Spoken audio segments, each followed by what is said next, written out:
Diary എന്ന് പറഞ്ഞാൽ നമ്മൾ എല്ലാ രഹസ്യങ്ങളും എല്ലാ കാര്യങ്ങളും തുറന്നു എഴുതുന്ന ഒരു സ്പേസ് ആണല്ലോ. അതേപോലെ അമ്മയ്ക്കുള്ള സൗഹൃദങ്ങൾ എങ്ങനെയാണ് ജീവിതത്തിൽ?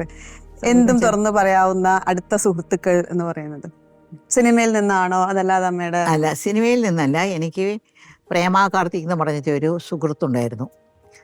അവൾ ഈ ഇടയ്ക്കാണ് മരിച്ചിട്ട് ഒരു 7-8 മാസമായി. എൻ്റെ അമ്മ മരിച്ച പോലും ഞാൻ അത്രത്തോളം വേദനിച്ചിട്ടില്ല. അത്രത്തോളം വേദനിച്ചു, അത്രത്തോളം കരഞ്ഞു. കാരണം എൻ്റെ എല്ലാ കാര്യങ്ങളും പറയാൻ ഒരാളുണ്ടാവണം. അതില്ലാത്തവരുണ്ടല്ലോ, അവർ ശൂന്യതയാണ് വാസ്തവത്തിൽ പറഞ്ഞാൽ.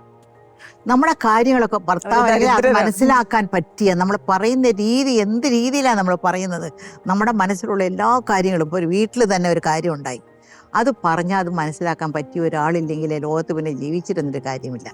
ഒന്നുകിൽ ഭർത്താവായിരിക്കണം, മകനായിരിക്കണം, ഫ്രണ്ടായിരിക്കണം, ആരെങ്കിലും ഒരാൾ വേണം നമുക്കങ്ങനെ.